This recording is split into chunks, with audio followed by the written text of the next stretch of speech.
Good evening, everyone. My name is M.R. Raghu. I'm the head of research at Kuwait Financial Center.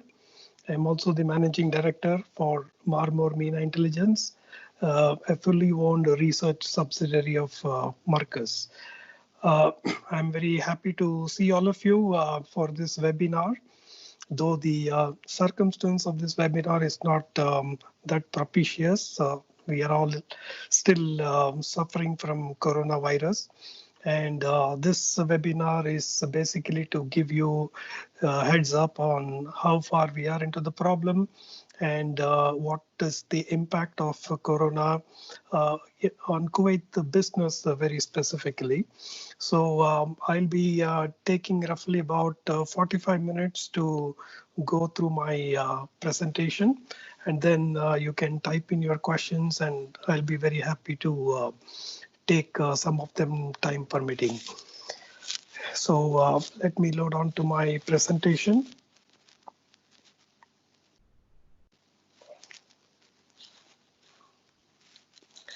Yes, my agenda for today evening would be threefold. The first part would be to give you a glimpse of where do we stand from a health perspective, both the GCC-wide comparison as well as Kuwait. And then I will jump on to the economic aspect of COVID and the business aspect of how it has affected various businesses. And the last part of my presentation would focus on the recovery. What could be the scenarios, how good and how fast the recoveries are expected to be, and what type of government support are we seeing so far, and what is the likely in terms of government stimulus package. So this is broadly the structure of the presentation. Let me first present you with the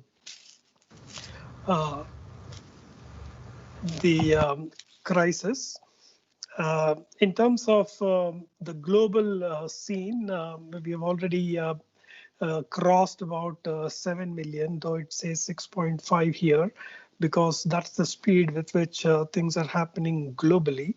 We are already seen a death rate of about 400,000 people, though we are also seeing some significant recoveries. And globally, the number of tests performed has been increasing.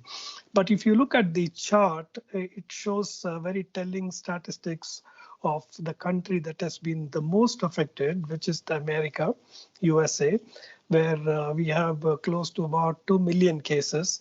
And they count the highest in terms of cases per million as well. And they also count the highest in terms of the number of deaths out of COVID at more than 100,000. And right at the bottom of the chart is China, from where this virus originated. Significantly enough, Chinese damage from the coronavirus has been the least, measured both at the total number of cases as well as measured as per million. Now, this is very strange and surprising, given the large size of China as a country. However, a lot of European countries have been significantly affected, as you can see in this chart. And but Asia generally escaped the wrath of corona as compared to North America and Europe. Now, coming to GCC, the scene is, pretty bad if you look at the curve. None of the GCC countries' curve are showing or exhibiting any syndrome of flattening. We have about 250,000 cases across GCC, and with the Qatar counting to be the highest, both in terms of number of cases as well as per million. And the good news about the GCC is that it has a very strong recovery rate. So even though the number of cases are increasing, the people who are recovering from corona is also quite healthy. And the GCC has also been very aggressive from a testing point of view, which probably could be the reason why the curve is not flattening. However, unless we see the curve flattening, it's not going to be a good news for GCC. Uh, a very important measure for corona is the number of days it takes to double. So what is technically called as the doubling time, and also the fatality rate. The fatality rate is the number of people who are dying out of corona. So we see that it's a matrix of 4 quadrants, and the top left is the best quadrant to be in, where you have a slow doubling time and low fatality rate. So far, only 2 countries are in that box. Fortunately, there are no countries in the box which is the deadliest box with high fatality rate and fast doubling time. But many countries are on the right hand side of the box on the top, and they should now move towards the left. Uh, the As I said, the number of cases that are recovering from the corona has been quite healthy in countries like Saudi Arabia, but not so much in countries like Oman or Kuwait. Especially if we look at Kuwait, we so far had about 30,000 cases, out of which we have only 230 deaths, which is a good news. Nearly half of confirmed cases have recovered, and we can see some aggressive testing for Kuwait. However, it's too early to say whether it is flattening. As we speak, we are getting about 700 to 800 cases per day in Kuwait, and we have to watch that this number comes down for us to make an assessment that probably we are at the beginning of the end. But as of now, we are certainly not there in terms of the statistics. Now, this is the health dimension of corona at a global level, at a GCC level, and at a Kuwait level. What is really the most severe aspect of corona is the lack of mobility. Corona as a health scare has disrupted both the demand side as well as the supply side. And on the supply side, we have seen the mobility as an aspect coming to a standstill. However, mobility is very central to human activity. We always move from one place to another for something or other. So if the mobility aspect is brought to a standstill, that will affect the movement of goods and services, and it will affect the access to practically everything. Because whether it is food or education or emergency medical aid, for example, the central theme of human living is mobility, and that is now on a standstill. So we need to understand this context, and it is also possible to understand the same concept of mobility through a Google real-time chart that tracks the movement of people across various sectors. And you can see that the only positive line here is residential, because people have all moved to their home and they're staying put in their home, and therefore you can see a lot of movement in the residential. But if you take the other aspects of mobility like retail or grocery or workplace or transit stations, every aspect of life, as you can see in this chart, has experienced lack of mobility to the extent of a drop ranging from 80% to nearly 90%. So that is the extent of lack of mobility today that we face in the society. So when eventually this virus ebbs and goes away, we have to make sure that this chart reverses course and almost all line comes on top. So this is a very important aspect to look at. Obviously, when we had the first instance of COVID by the end of December, we took very lightly of it. We thought it's a very Wuhan thing, and at best can affect China, nothing more, maybe a couple of Asian countries. And so people were practically ignoring Corona till about middle of the Feb, which is to be very precise, 14th of February. That's when the real scare took place, and then it affected markets. And then you see that the global markets fell across the board, from US to the world to emerging markets to France, UK. And you can see here that the fall has been pretty significant between Feb and March. So those 2 months can count to be the disastrous month from a market point of view. And GCC is not immune to this, because GCC in fact faced a double whammy, a corona and an oil price crash. So in fact, some of the markets in GCC tanked significantly. But the the the swiftness with which US started rolling out stimulus program ensured that the markets revived much rapidly than what we anticipated. So almost you can see that, let's take for example S&P 500.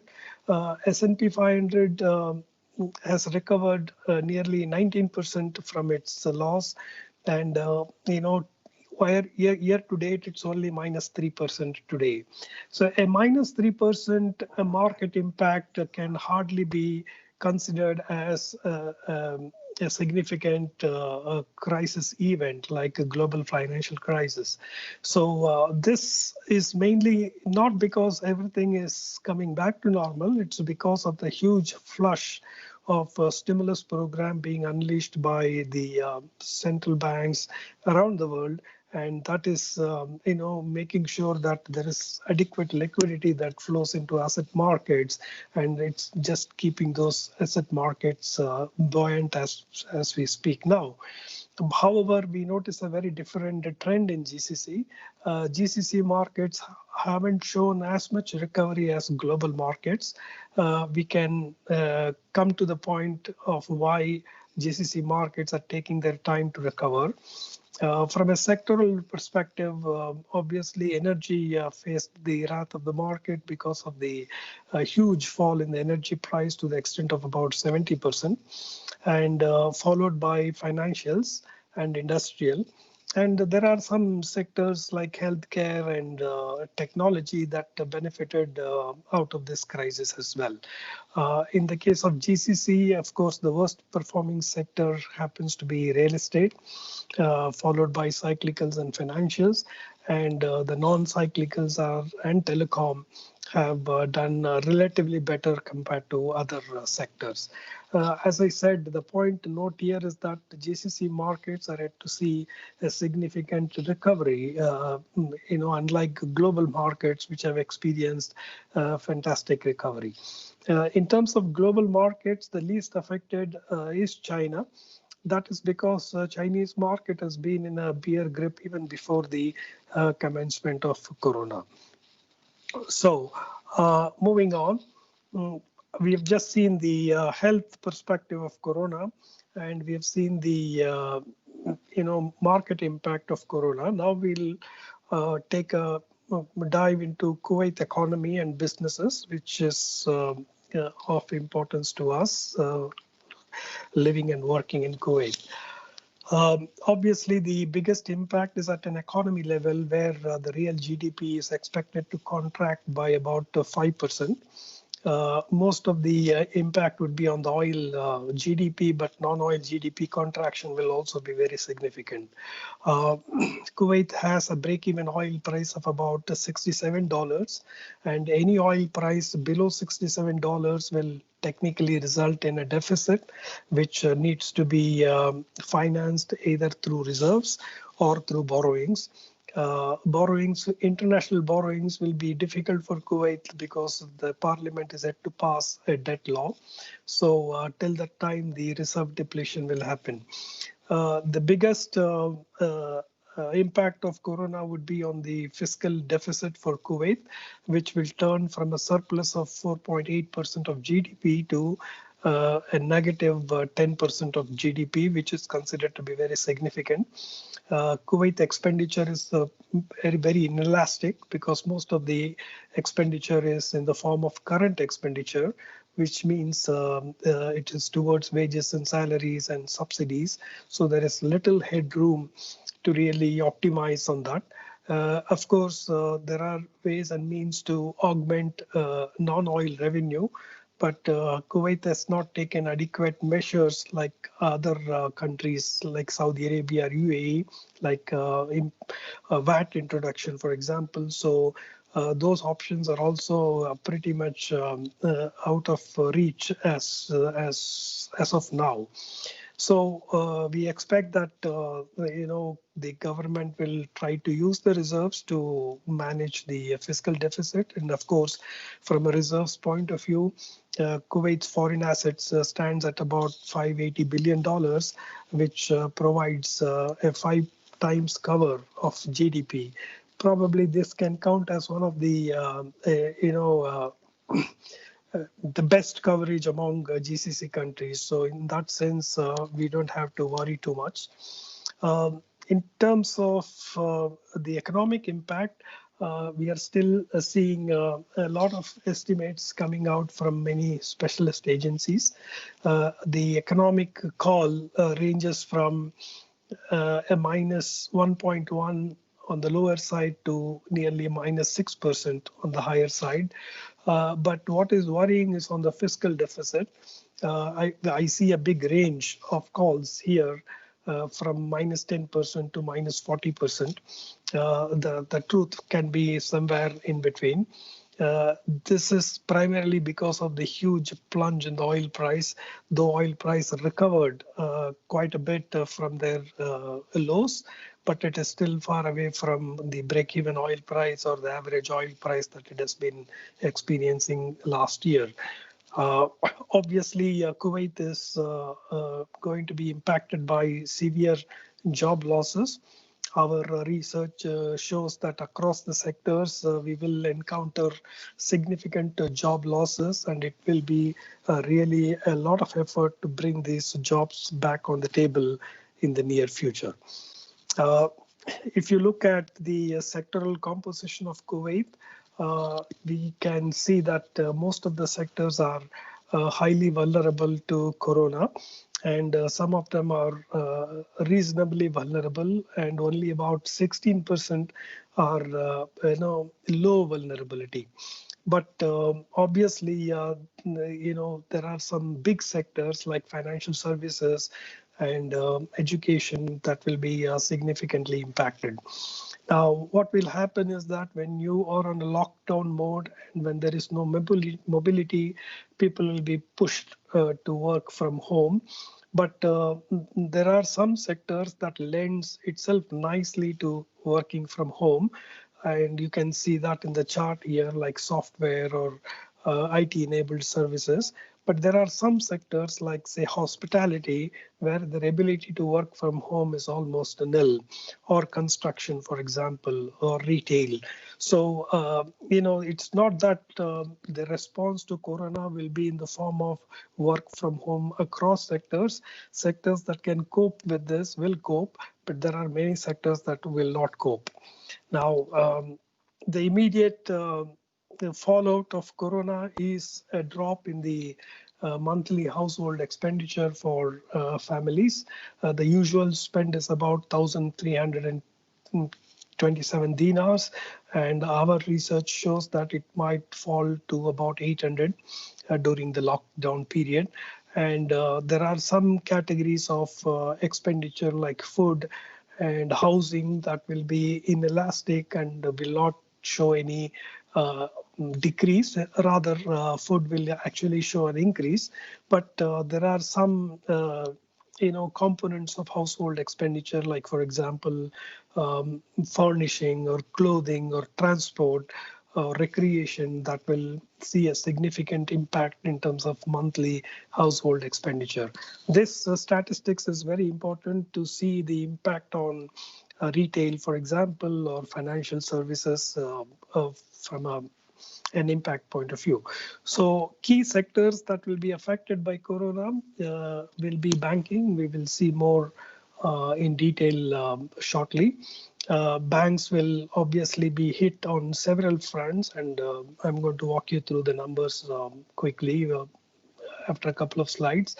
Obviously, retail will be the most impacted because almost all retail outlets are closed and pushing residents to panic buying.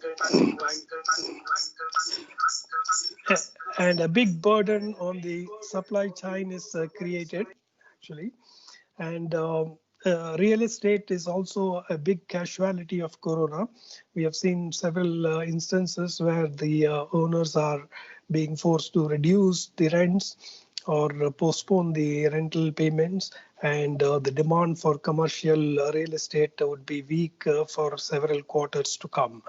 Obviously, telecom is one sector that benefited because of the increased usage of data as people start working from home. But even here, it might negatively affect the B2B services, and payment delay can also be expected for this sector. Um, Travel and logistics, I think, closure of national borders and flights definitely means that, it's zero revenues for these sectors. And healthcare is a very mixed scenario for healthcare. Regular treatments and surgeries would take a backseat, and they do give good source of revenues for the healthcare sector. And hospitals would definitely postpone this type of care at the cost of their business. One key sector that will be very tremendously impacted would be the small and medium enterprises.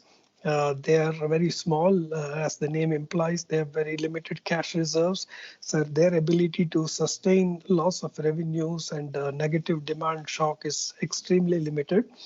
And they are the first contact point of a supply chain disruption, and therefore, they run the informal economy of Kuwait, and therefore supporting them at this point in stage is going to be very critical to bring back businesses to Kuwait. Let me take you through a detailed study of the banking sector, because it's the biggest sector in Kuwait and a very key sector to look at, because any type of support to the economy has to happen through the banking sector, and it is very important to know how this sector is going to be impacted. From a size perspective, it's a 70 billion asset industry, and with 13 companies listed with a market cap of about 16.5. Post-COVID, but it used to be about 30 pre-COVID, so it's literally a 50% fall. So from a total income perspective, we expect a significant fall, and though at an operating income level it can sustain, but at a net income level, we feel that the banking sector is going to experience pain because of increase in NPAs, non-performing assets, and a decrease in net interest margins. So banking sector will have to undertake repayment, loan repayment and interest payment postponement, or what they call as moratorium on loan payments. This definitely would impact their profitability. The central bank has reduced the capital adequacy ratio by 250 basis points from 13 to 10.5. This will enable Kuwait banks were well placed in terms of capital adequacy ratio even before Corona. So the recapitalization to boost banks' ability to absorb losses is a critical outcome, and banks will definitely, by postponing the NPAs beyond 3 months, it will get some breather. But the classification of classifying a loan as an NPL can be extended from 3 months to 6 months to make this operate better. And banks, as I said, will be a very important a touch point for the government to push through the reforms and stimulus package that they are planning to introduce. On the real estate side, of course, government is considering reducing rents of investment property owned by 25%. Rents can be deferred for 3 months, and the financing for residential real estate development has been increased. They have provided higher loan to value limits, and there are some measures that have been taken, but we need to address the financial stress by providing more stimulus to this sector, which is the next biggest sector after banking. And even banks' exposure to real estate is significant, and therefore, if this sector is not rescued on time, then that might impact the banking sector as well. And as I said, SMEs, they have given some reliefs in the form of waivers, but that may not be enough.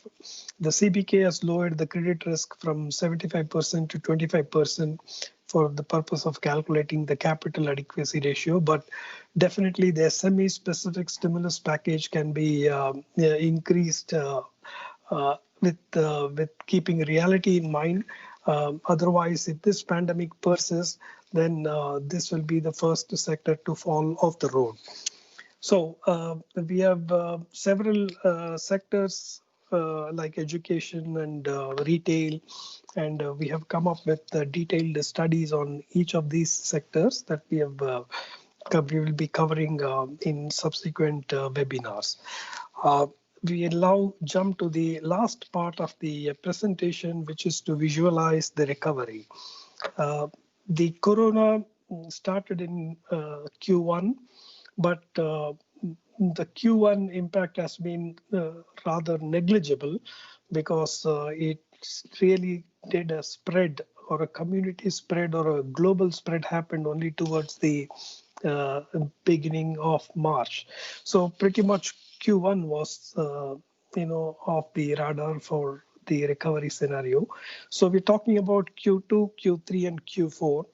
Now we have three scenarios. Scenario one is the mild scenario where we expect the impact to last for another 4 to 6 months, which essentially means up to Q2, and then you see a recovery in Q3 and a very strong recovery in Q4. Second scenario is a 6 to 12 month impact, where it will be a moderate to severe recession, and we will have even a very bad Q2, Q3, and Q4, and then we will have a recovery. And also there is a third scenario, which is, it will take about a year from now for the corona effect to go away, which means it will be a global recession in 2020 as well as in 2021. So if that is the scenario, then we are talking about sectors like travel, hospitality, auto, and energy will be badly hit relative to what we have seen so far. Now, what is the probability of these scenarios? There are many calls in terms of the recovery pattern. Initially, a lot of people aimed for a V-shaped recovery, which is the best thing to happen. And then as it started spreading like wildfire, the V became a U. And then people even said that the U is not possible, but we have to be prepared for a W. And the worst call has been so far an L-shaped recovery, which is the third scenario that I explained. So I don't think recoveries will be as elegant as a V or a U or W or an L. I think it will be an ugly combination of either V or U or W or L. And I believe that it's going to be not a very neat type of a recovery where you have Q1 and Q2 as bad quarters, and then you have Q3 and Q4 where everything is back to normal. So it is definitely contingent on many things, but most importantly, the recovery is highly conditional on the stimulus package unleashed by the governments. Now, in case of Kuwait, we can understand the government response to COVID in a three-year format framework. The first tool has been the fiscal tool. The second tool is the monetary tool, and the third tool would be the legislative measures. Now, these are the three options that are available technically to any government. And the idea is basically the first reaction is to prevent failures, which is emergency. And once you are past this, then you talk about or you start thinking about recovery, and then you aim for a sustainable growth so that in the next crisis we are much better prepared. So globally, you can see that governments have taken a combination of fiscal and monetary measures to tackle the problem of corona. We have summarized here what most of the governments in the world have done in terms of liquidity measures, solvency measures, and legislative measures. These measures are either aimed at, say, for example, households or organizations or financial sector or real estate or the labor market. So there are several action points that we have observed taken by several countries. We have tabulated here, and the one that you see in the red are the ones that Kuwait is yet to embrace as a policy option. So we haven't explored much in terms of solutions so far. And the good news is we have a lot of ideas on the table. And Kuwait is also better positioned to experiment with many of these ideas. And hopefully we must see some of these reds turning to black in the subsequent quarters and months. Just to put some numbers in the context, as I said, the government response has been primarily in the form of fiscal stimulus as well as monetary stimulus. An example of a monetary stimulus would be the reduction in interest rates or government guarantee on loans, for example. An example of fiscal stimulus would be the direct cash transfers to businesses and individuals. Fiscal transfer stimulus program involves increase in government expenditure, which means it will increase the fiscal deficit, whereas the monetary support would be can be construed mostly as an indirect support, whereas fiscal can be construed as a direct support. Just to give you some numbers, US has been the most aggressive in terms of stimulus package response. Its total response, stands at about 45%, with 15% fiscal stimulus and 29% monetary. Japan has also been very aggressive. The Eurozone in particular has been very aggressive. Germany, for example, has been putting its weight behind the stimulus package quite extensively. However, you can see that in the context of a GCC, most of the support so far has come through the monetary stimulus rather than the fiscal stimulus. For example, Kuwait, the total stimulus is about 13%. Out of which the fiscal stands only at about 1.2% so far.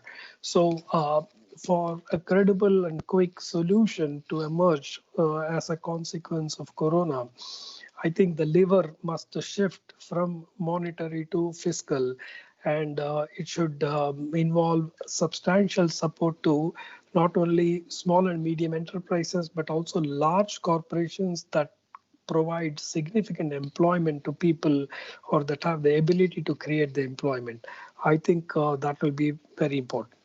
So to conclude, I must I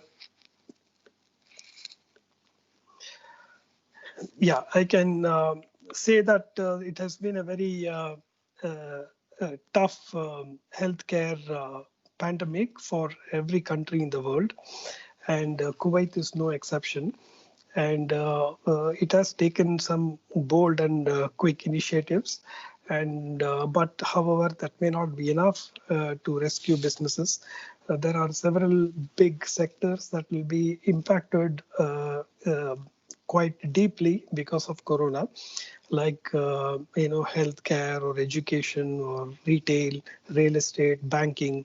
So it is very important that we structure the stimulus program or response to COVID in a more holistic manner, so that our recovery is not only quick, but it is credible and enduring for the businesses to come back and start creating jobs.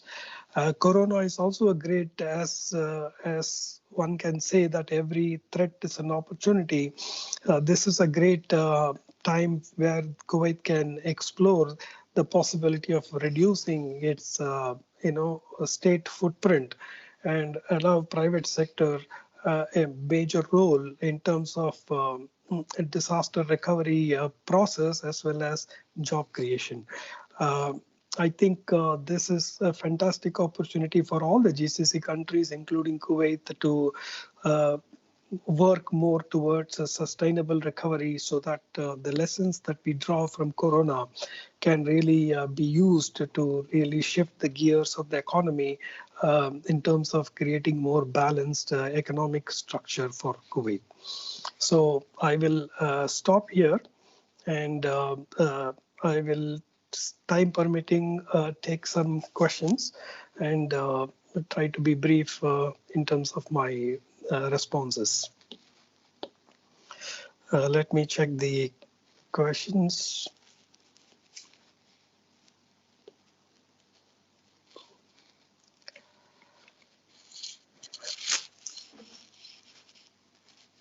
Which component within fiscal policy should be relied on more to stimulate recovery? How much money should be put in this component? I think, in terms of support to businesses, large businesses and small businesses, the main impact would be on the OPEX or the operating expenses, because companies are literally having zero revenues as we speak. But if they have to continue to pay salaries and rents and other things, there is no way the financial model of any sector can be sustainable. So the best fiscal response would be direct cash support to businesses, and the best fiscal support for initiating demand in the economy would be cash support to citizens, which is also an idea that has been debated for a very long time. So this is what we are seeing in other markets, and I mean, in the past, whenever we had crisis, the response has always been monetary. You will see Fed slashing interest rates and then GCC following the Fed. But this time around, the ability of monetary policy is extremely limited, because even before we went into this crisis, the interest rates have been absolutely low. So from that point, there is only zero that you can go to as interest rates. Probably we have seen negative interest rates in the context of Europe, but I don't think it is a sustainable idea for US and other markets. So I believe countries must shift the gear from monetary to fiscal, and that is when you will see the best results. Obviously, there is no free lunch in this world. The fiscal response would mean a higher government spending, which would mean higher fiscal deficit. And you need to plug the deficit either by dipping into your reserves or by borrowing. Borrowing is the best thing to do because you have a zero interest rate environment today. But if for some legal reason, if borrowing is not possible, then one should be prepared to be counter-cyclical in terms of dipping into the reserves, actually. The recovery scenarios, are they based on COVID vaccines? They are based on estimates of a likely vaccine to come. But again, there is no visibility on vaccines. uh, one research agency said that normally it takes about 5 years to develop a vaccine. So I think vaccine is out of question in terms of scenarios. What will happen is that most of the population will develop a herd immunity to this virus, and then you will probably see that as a credible response to this healthcare threat more than discovering a vaccine. And there is a question about digitization. Can it help make a business more resilient? Absolutely. Yeah, digitization should be the first and the best response to managing the COVID threat. But as I said, it's not all sectors that lend itself very nicely to work from home concept or digitization. Take, for example, hospitality. The hotels have to run from where they are, so there is no way you can shift that process to home, for example. So, but sectors like financial services, banking, can embrace the digitization. Banking, in fact, has been aggressive on digitization for many years now, and they can be a very good template for other sectors to follow. But definitely, COVID has pushed forward the digitization process at least by 5 years for many sectors in the world and in Kuwait, actually. Are you concerned with the growing global debt? Absolutely. Debt is not a free lunch. Someone has to repay it at some point in time. The question is, how do you do that? But borrowing when interest rates are so low also makes sense. But we need to keep a tab on the debt to GDP ratio. Fortunately, for most of the GCC countries, we are still at acceptable or very low levels of debt to GDP ratio. So our headroom, especially in Kuwait, is so high from a debt point of view that we don't have to worry about the growing debt. But globally, especially from a US point of view, I believe that the debt is going to be a major concern, and even for emerging markets. So this is one thing that can probably be seeding the next crisis as we speak. Assuming that interest rates drop below zero, what potential impact would it have on Kuwait economy? Like, the cost of funding will definitely will throw the project finance equation to the wind. And the when you look at risk-free rate and other interest rate based calculations, a negative rate doesn't lend itself to pricing products much better.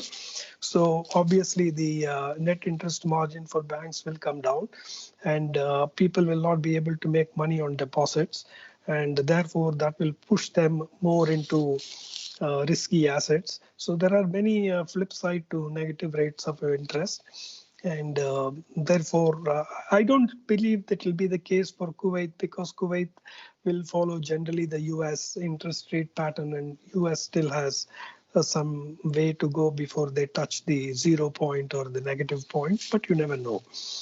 Uh, is it a good time to invest in food tech and be partly self-sufficient?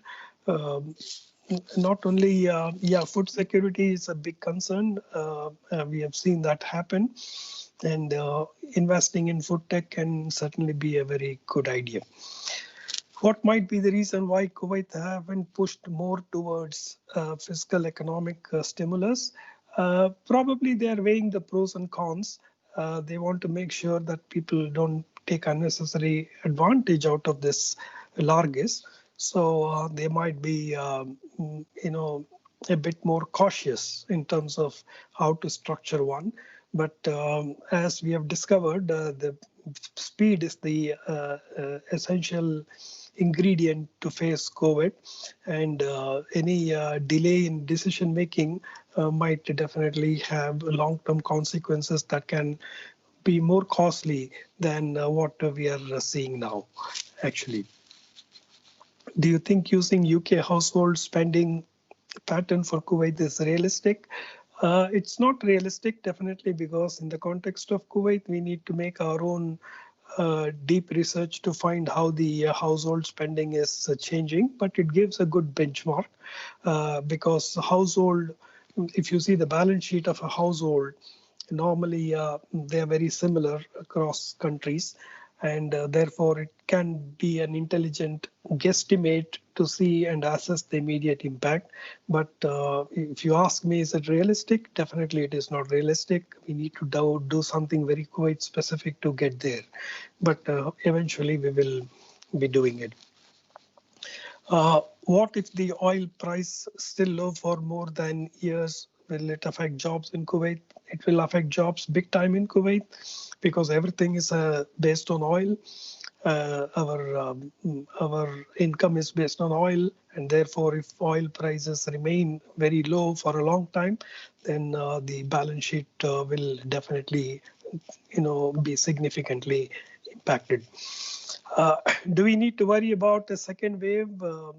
Yes, I mean, most of the countries are preparing for a second wave because there is no vaccine yet.